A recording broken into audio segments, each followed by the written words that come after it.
C'est là. Bon, Bandeko Bolingo, Tozali Awa na Kinshasa, capitale de la RDC, RD Congo. Donc, Tozali na émission na candidat. Oyo, il y a peuple, Babengi, monsieur Gabriel Mokia, Boebiye, il y a Azali défenseur, il y a peuple congolais.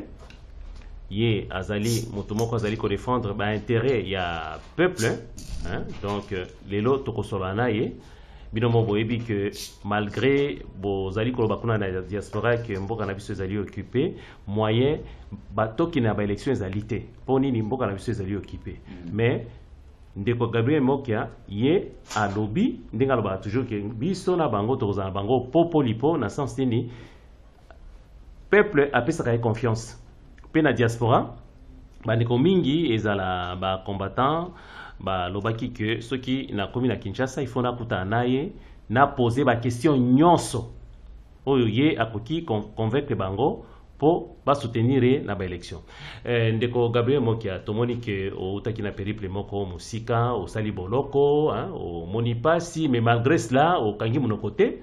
Malgré proposer ba mongo ebele mais ozali wana ka pona ko défendre le peuple mais yo penza courage wana ozoka yango wapi te mais soki osali ozana vie moko propre pe ozosala makambo na ndenge esengelami opposition na ndenge esengelami ya lokuta te oko vivre nzamba ko soutenir mais soko bandi kokosa et pas bozana pouvoir de l'autre côté ozana peuple wana komi mutu mabe.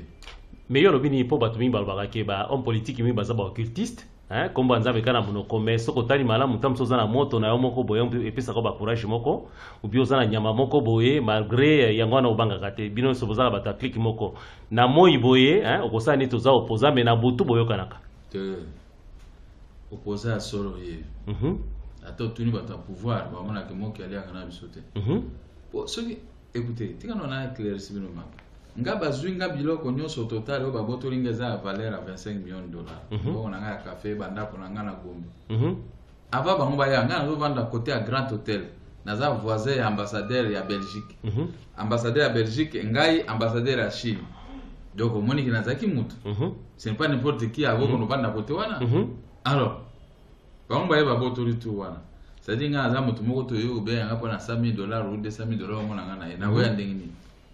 Pour avant na landa ba miette il faut nano nazala genou pour bazongisa ngai banda kona ngai na bambongo na ngai ba transformer 7 millions de dollars à 7 millions de francs belges nazala 900 000 dollars nazo senga premier ministre a commis a signé ministre a budget a signé ministre a finance a signé pour ba futanga motomoko azo bloquer on ne sait pas qui mais invisible nyoso ne zali ni po ba pousser yo okota na kana ba onde ba libérer ata kana ba ngote poka kana zanga moyen ya kosala politique na ndenge moko ya bien. Vous comprenez? Ba asphyxier ngai, asphyxier pour na zanelo côté.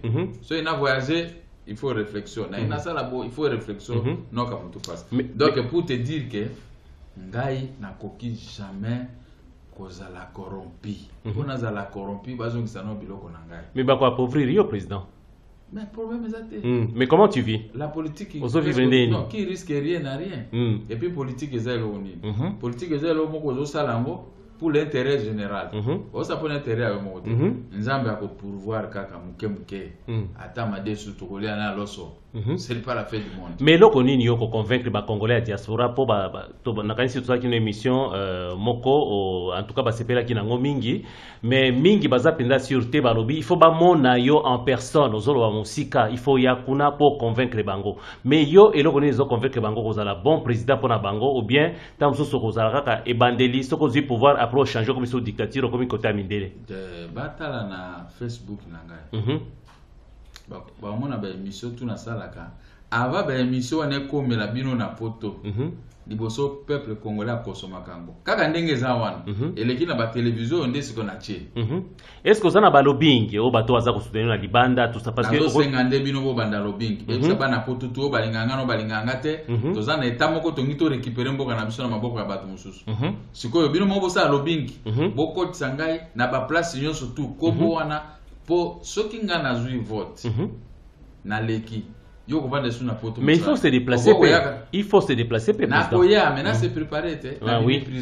Oui. Il faut un moyen. En français, aide-toi. Il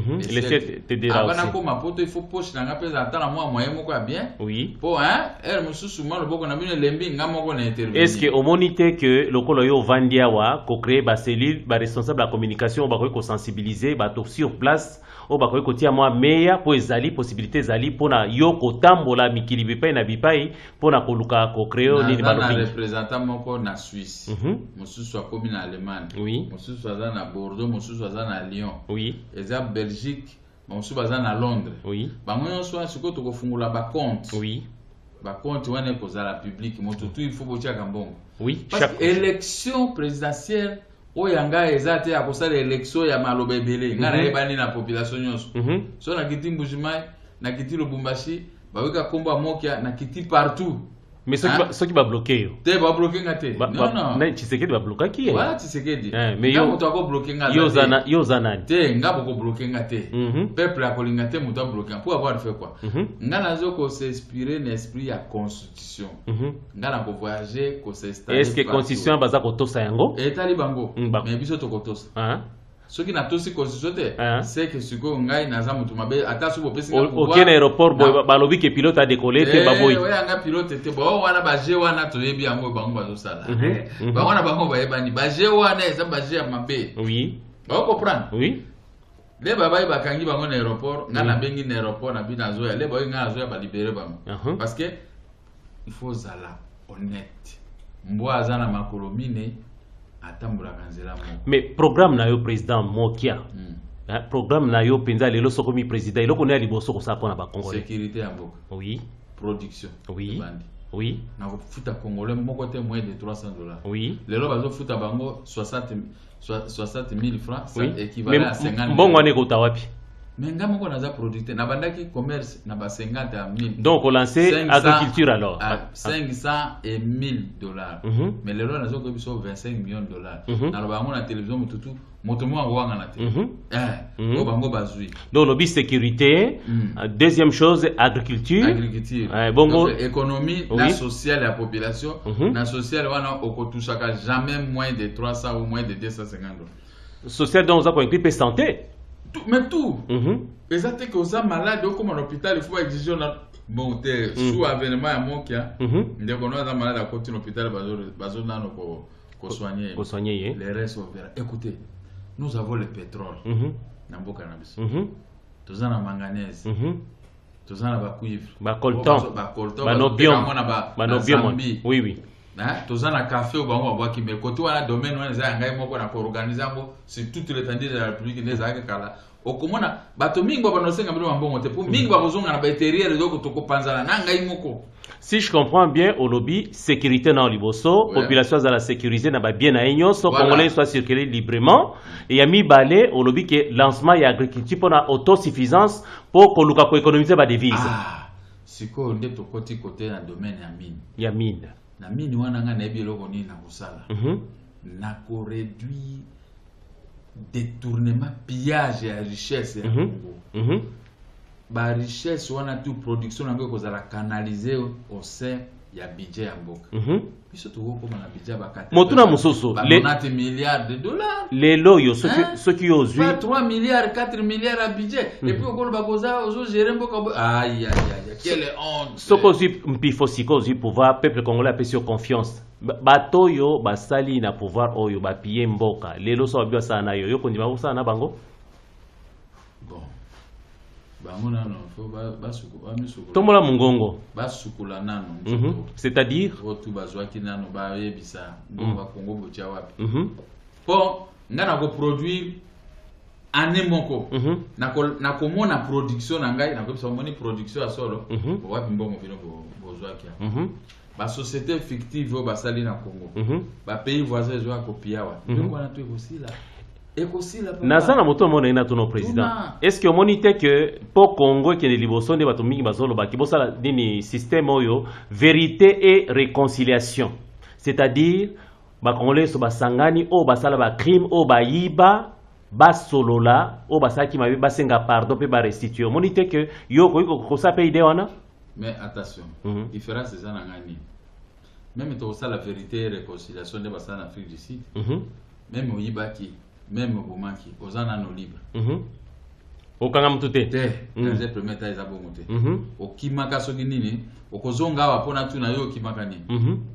Au Yenamboka Nayo. So il va reprocher quelque chose au répondre, mais au Kangon, on a zate. Et ça, c'est ma Kangabatu. Même Bango, au Kangani. Et ça, on a un problème, mais tout le temps, Dingini n'a pas tenu sur pour redresser l'économie. Est-ce que Gabriel Mok qui attend au monde à Kélinga pouvoir comme un dictateur? Est-ce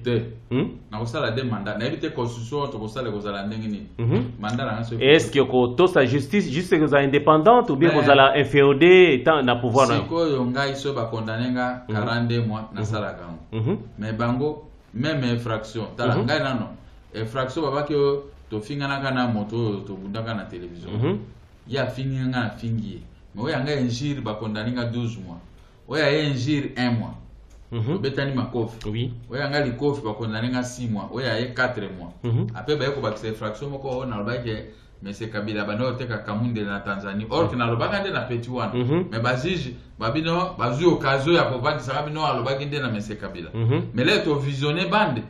Na tuni place ni na loko oh lokolo lobaki na petit oyo soko lobaki na petit oh mona biloko wana to ko banira ngo kozala te. Alors ne to no pe mfuna justice c'est pas ngo écoutez ngana yebi makambo ya justice. Loi lobi boy yo ko changer loi te et puis boyo ba pesa ka ba injonction condamner mutu wana boy et fraction te ko simba te. Mais président Moki on a déjà na mayele ya droit na mutu ndambo ko kosa ngaite. Naina tuna boy. Est-ce que pona yo tango kozala président de la République ya Congo, est-ce que linga ozala pouvoir no ezala limité, ezala pouvoir présidentiel ou bien parlementaire pour ba droit no pouvoir no ezala limité. Pona yo. Oponi parlementaire, parlement ezala pouvoir ou bien au président ba pouvoir no ezala limité. Parlement il faut ezala na pouvoir. Pour ce parlement ezala na pouvoir to tiki moto na pouvoir e moko boy. Montaza moto. Akoma na ivronerie moko ya somo. Parlement ko décider makambo ebele. Donc aux andengwa. Bon osiko problème oyo ya nationalité ba Rwandais ba koti ebele na Kivu yo kosala ndenge nini? Okosala ndenge pona koyeba oya za Rwandais aza Congolais. Bakozonga ndeni? Bakozonga. Ndenge niyo? Wana na ko dévoiler te me bakozonga. Bakozonga. Mobutu azalaki awa. Ba Rwandais ba roncha lofundu kote ba bale koya.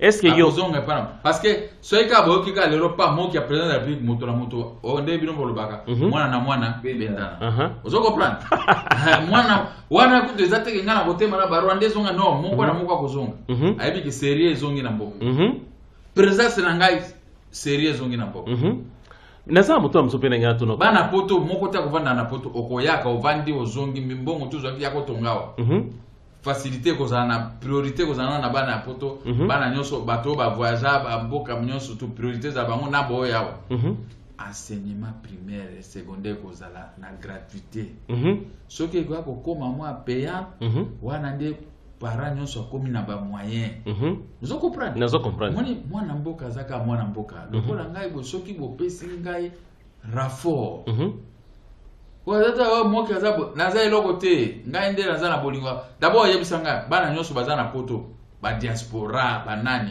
o ba obenga bango na o ba ndeko na biso mususu baza na mwa brutalité ba combattant nana défendre bango izangai tuna nana ko défendre combattant kuma ka ba okangai na bane mais ngai nde na vana kana zo défendre combattant nyonso on est à devoir na ngai pour dire que j'ai l'amour de tout le monde. Mais c'est moi qui a une question. Je suis en train de les défendre. Wana ba ebiango. Voilà. Ba Congolais ba lilo amoko ba ke biso na ba onto za bango popoli lexini. Popo ko benga na bango. Ah, lexini. Bango ti ba katisi braza be wapi.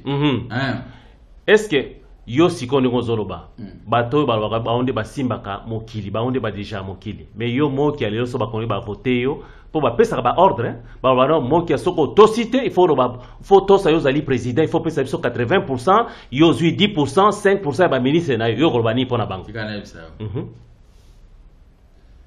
Premier na pese exemple à Bagbo hein, Bagbo aboyaki bakangaki, est-ce que yo ko résister devant bango? Ngana oboya te loko moko te. Na ko boya loko moko te yo lobi boye na ndimi, yo lobi na ndimi. Mais na ko orienter ba décider à monde ndimi. Vous devez entrer au Congo par la grande porte. C'est-à-dire qu'il n'y a pas de Congolais, qui n'est pas de Mususu. Boye na Congo na biloko na bino tu olingo ça l'industrie ya ko extraire ba minerais sala olingo extraire pétrole sala mais l'état za na autant biloko za na autant domaine nyonso surtout bolingi o sala mais bon construire ba usine tout l'état de la République là des minerais olingo ça appelle industrie à café sala mais Congo il faut gagner dès que bino bozo gagner Congo il faut gagner ngana ko gagner rien ceux qui va congolais vont décider parce que ça a un pourcentage wana ba mais na ko sala que aussi si classe to ko ko de yo ko ta na bo il faut bana Congo pas ça la moi fier non moi je ne peux pas aller travailler là-bas parce que c'est moins cher les prix c'est 2000 $, moi je ne vais pas ça voilà monsieur peu pour moi ba petit peu boya ba boulot ba lingi boulot mususu mama kile jwa ka $2000 ezebele ozomona wana ngana omoni na yo ki sentiment na bi omoni sikoyo bana Congo ba komo boya salaire ya $1000 ozo comprendre alors donc tolinga bongo mais c'est moi qui a malheureusement moni mboka oyo courant ezaka lisusu na kosenga ndeko na biso afongola moi rideau muke poto moi lumière émission na biso et les kamalamu mais c'est moi qui a bato ba mesana kozwa gratuitement est-ce que ba kolinga yo négocier na bango pour se balinga toujours faut passer par petite porte yo lobi que ba balika na grande porte ba consulter ba so bato si yango te bon et ko soka ndeni ya ba 15 minutes nga naza muto ba discours mingi te avec des points précis ba kondima mais mokonzi ya sikati nga na ye ko na lobi tala ndenge ba BBC na mafia nga na ye poto cha ordre na cha ouverture vous entrez par la grande porte États-Unis vous voulez quoi au Congo biso tolingi bwe yaka tinda bato code des investissements quota Belgique yo le la gano ba cuivre olingi nini to reprendre les relations quota oyete tu allez bossa siko concurrence bino na bino ba étranger question sur la tuna yo et c'est très important est-ce que yo ozaka opter na fédéralisme chaque province est autonome mais na capitale neti awa ezala kaka nini gouvernement central les ali mais nini province na province bazali na bango autonome bazo gérer budget na bango mais ndamu nde bazo opesa gouvernement central yo moni système les malamu fédéralisme na Congo le fédéralisme et que ça la ouverture directement na la rébellion na bokabwani ya Congo biso noto komi mir na fédéralisme et ko yaka après yo proposer nini ngana proposer tokozaka liboki moko na natanda liboki moko mais likamso na ngana loba nini ba tu diaspora mi baza ko se plaindre ba lobi boye balobi ba komi kotinda mbongo mikolo nyonso et pourtant état congolais olia sa devoir na yazo ngo sa devoir na été pona yo est-ce que au moni ke bazana raison to bana raison te deuxième question zali pona ba o babengi bakuluna hein toyoka ki que ba komi ko bonga bango tout ça na ba trouve bazali ko sala est-ce que au moni que état congolais a faillir na nini na responsabilité na ye leo bando beta ba to masasi komi jungle kuluna faut kangaye soko kangi kuluna oko juger o rééduquer o tie sikoyo ozongise na kati ya société un monsieur éduqué bon faut te wana zakapi gouvernement yemo kwa zana misala te papa ya kuluna ozofuta ye 60,000 lobana makasi papa ya kuluna ozofuta ye 60,000 francs aboti bana 4 akofuta minerva ndenge nini yango moni kuluna ko meza faute ya gouvernement gouvernement est un esprit à créativité te lokola ndenge Marshal Mobutu azaki bando créer misala a créer ba société o bango bazo dondo na ngusi est-ce que yo ko créer ba société ngana ko créer mutu na ngeza na mayele mingi bino pe bana poto pe boko ya na mayele oui mutu moko te ka mosapi moko kaka te yango sura kelongi dans tel domaine dans telle province to ko sa eloko dans tel to ko relier Congo ezana richesse ebele po bato babini banda ebele batamayele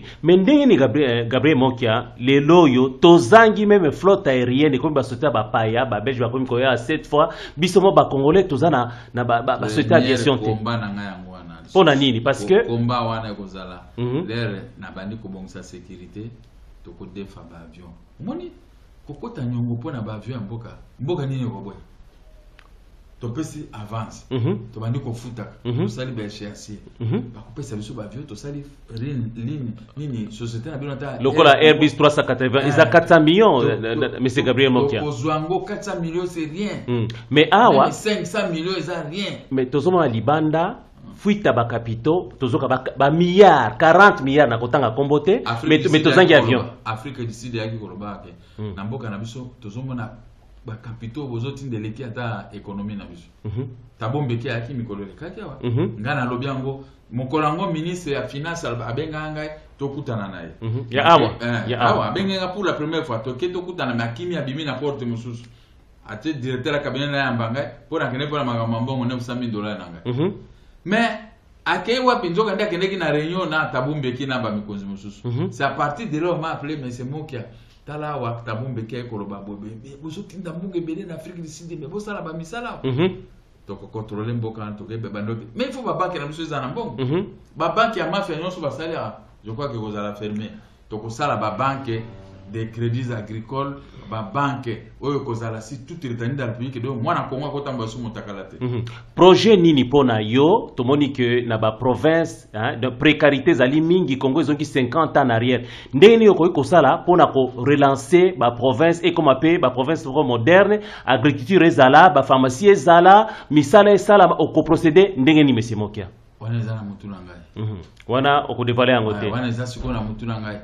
ata so na dévoiler ba ba ko sala mote pona lobaka na ko sala ministère des Congolais de l'étranger bango bazui basali vice ministère des Congolais de l'étranger monde esukaki ngana lobaka ke ministère wana mwana botami lelo na États-Unis oboti mwana lelo déjà aza lobi aza enregistré na méga ministère na ngena sala Congolais bakangi na poto ba avocat ba ko vérifier situation ezani problème ezani Congolais azobela il faut toyeba ambassadeur rapport donc na ngena sala méga ministère dommage alors balingi Congo te ba BBC programme na ngai pour rien olobi nini pona problème ya contentieux oyo belgo congolais ndenge ba likamana balinga tu ba belge ba bomaka yango ndenge bazali kokata biso maboko tout ça yo pona yo soko okomi président lelo okosala ndenge nini to trouver solution na ba belge ya solo bango bazala blessé te biso zala blessé te boyo kana kalmema bon yo lobi nini pona makambo tozali komona na Congo na Kinshasa surtout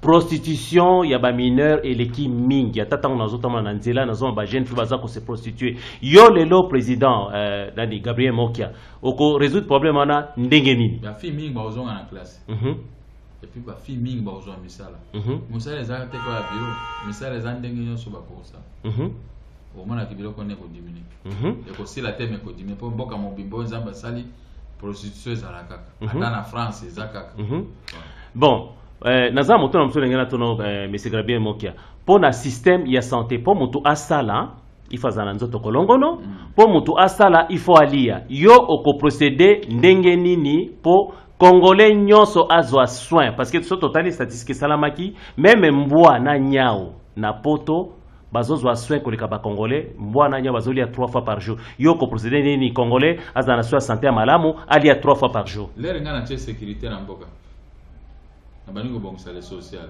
wana ezana kati ya social loba makasi nyonso ozolo bana ezana kati ya social le na bongisi sécurité na mboka social ya ba Congolais soki bongi Congolais to bana oliaka nena tono pe question muso est-ce que ba Congolais mingi tozoma politique ya mboka na biso Congo est-ce que ba Congo ba policier congolais bazana maturité politique parce que tozomona yo soki olobi ka moko bozalo kwa opposant mais et comme siko na minduki ba arrestation tout ça est-ce que maturité politique ezapena na ba policier congolais te ba to bazo ko affaiblir biso eza peuple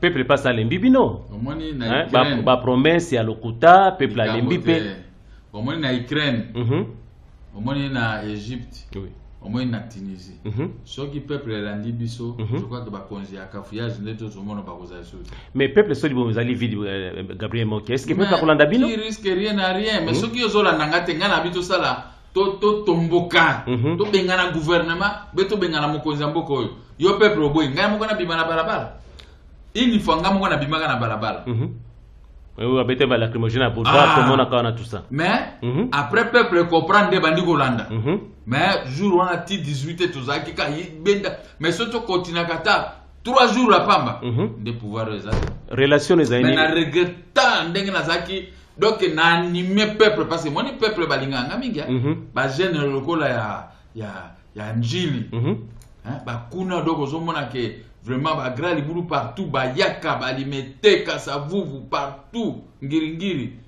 bandale to bundaka donc ti siko même siko to koma kana eyo maana parce que na omona kwa bato bakomi est-ce que zomante ba bomayo mais kokufa obanga liwate to perdre tabule to perdre mene olingi pe oza sacrifier le roi Lumumba Kambote to perdre Lumumba to perdre Mobutu to perdre Laurent Désiré Kabila oui mais soko tali Laurent Désiré Kabila abano beta pe masa monde ba on sala mais aza c'est-à-dire soko luko bomanga e monsieur kokufa pe avanga oui relation motu na mususu relation na personnel na Joseph Kabila izandeni exacte bokutanate chien chaka bosolate a solliciter yote rien du tout ata soki a solliciter pe soki na boyi zaka ka motema mabe est-ce que alukate batinda batuki mutu wana boto yokana oui bien que na kondimate bon relation na ona ba amina yo ba mobutisto lelo baza osana pouvoir en place est-ce que vous avez en contact mais oui que bango so ba koti koti wana bazo ka distance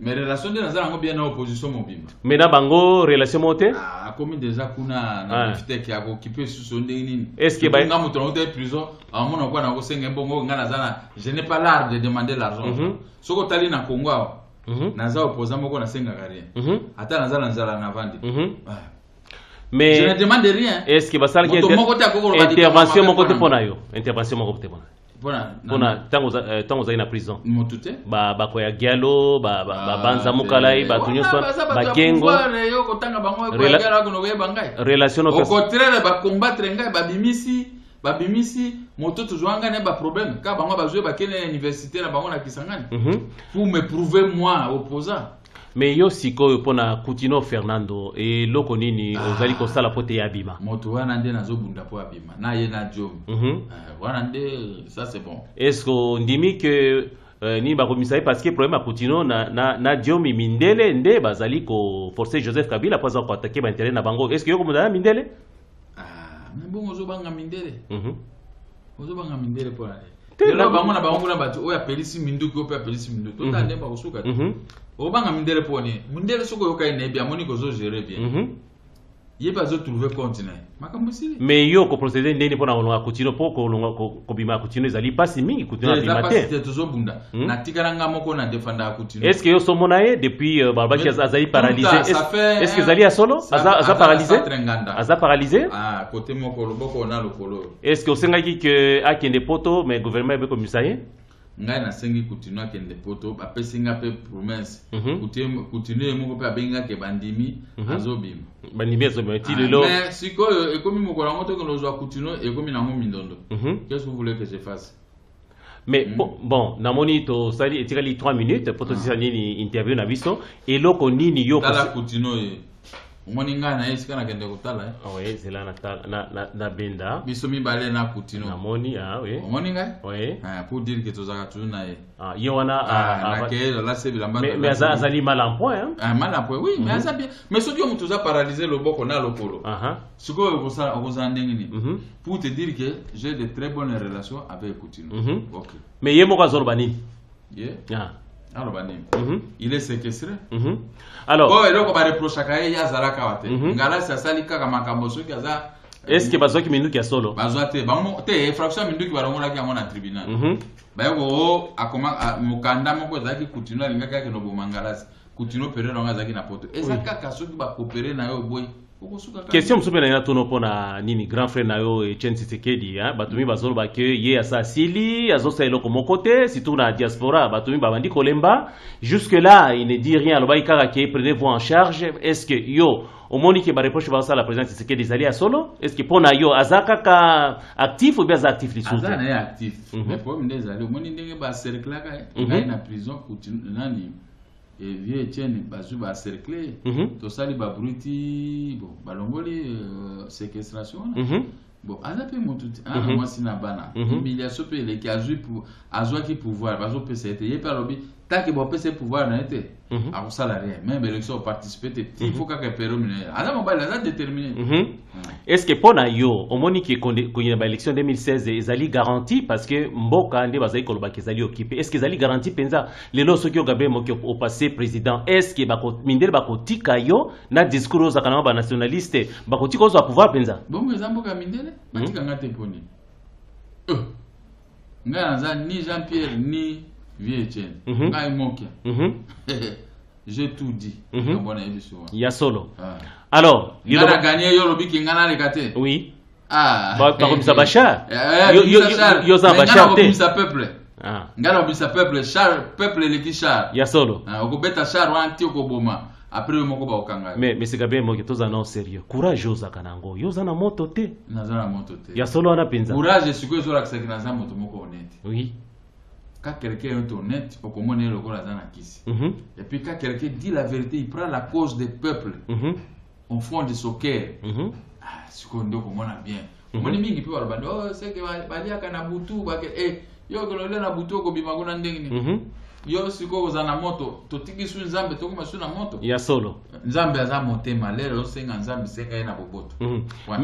Question msuna na tuna omoni prolifération ba église belé na Congo ba mi ozo ba faux pasteur ba zali corrompu pona yo en tant que président biloko wana est-ce que tu encore continuer ou ça nini te to cha ordre ba pasteur minga na ba yepona ko endormir ba congolais ils sont financés ailleurs.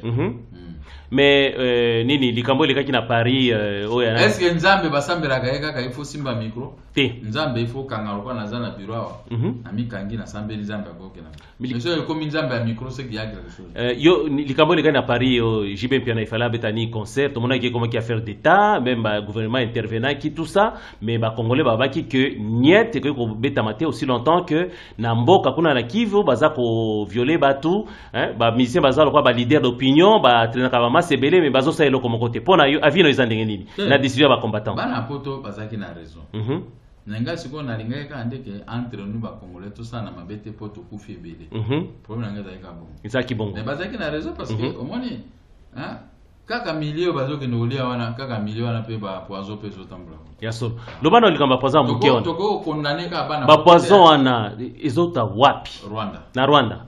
Ok. Alors, dernier mot na yo, pour tout ce qui ça, Gabriel Mokia. Dernier mot na ngazali za bana poto za bana bazali awa. Nous surtout za bana Congo. Ngana zo bundate pour intérêt personnel. Au moins côté na bureau na ngawa to bandi émission kureke. Eke oui. Ndenge to vivakati lobiti so mokoni ko ya to éviter. Ah, urapele ngai likama ngena bosana.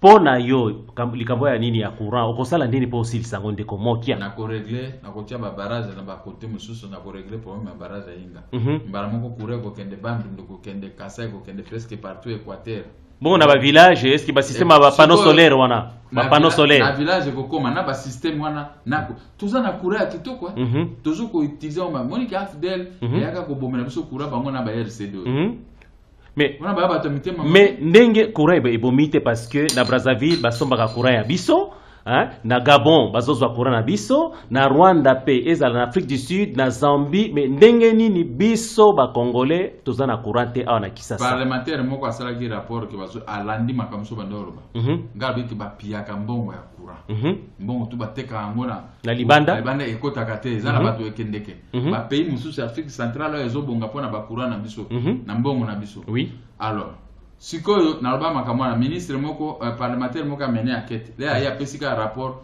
chaque fin de mois toujours au moins 120 millions de dollars mais ekota kana caisse ya SNELT bara moko balongole ba commissaire ministre ya nini ya travail prévoyance sociale mais pourquoi sikoyo pour dire que la vérité est cachée OK mais pourquoi impunité bon sous Mobutu ngaba no bana kana bureau yo 24 heures sur 24 heures courir ça tout je écrit tout au plus 3 minutes mais c'est quoi comment délestage mais tozo ka ke ba congolais mingi bazol ba ke président Kabila linga bangote azo sa bango encore lokwa balinga kaete azo punir bango pona ka courant parce que na Brazzaville baza en courant na Zambie baza en courant na Afrique du Sud baza en courant ba Kino baza en courant TP eau potable est-ce que yo tango za président est-ce que congolais za na droit à courant 24 sur 24 à cause à peine eau potable monsieur Gabriel Mokia les évidences ne se discute pas hein ba congolais so azolo ba ceux qui ba yebi quelque chose ceux qui ngana komi na place wana courir na kusala kaka ndenge Marshal Mobutu no sa matière ya électricité na mai pour moi ata asiko ata ezobi ma pression ezate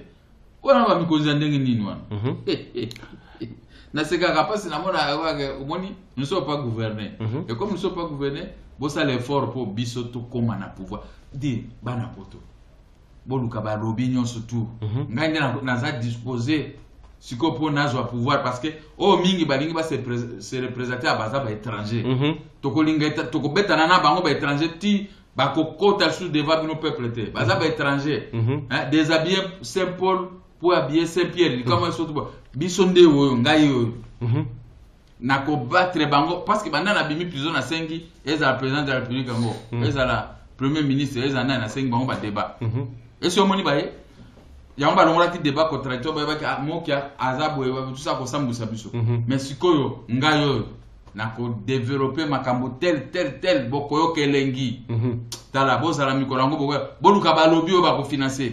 OK point.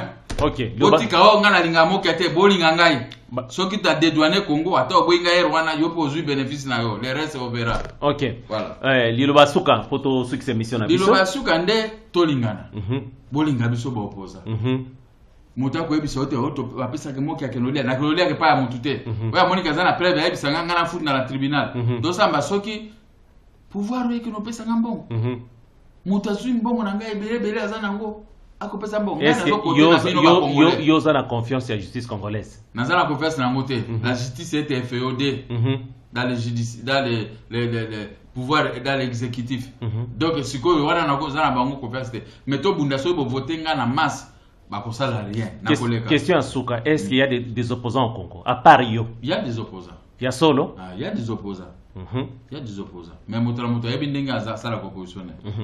OK, bande ko babolingo tozalaki pa ya président Gabriel Mokia donc na radio centrale d'Anvers toyaki poto sa bilili oyo to pesa bino na ba internet pe na télévision na biso oyo evandi na Anvers côté ya port.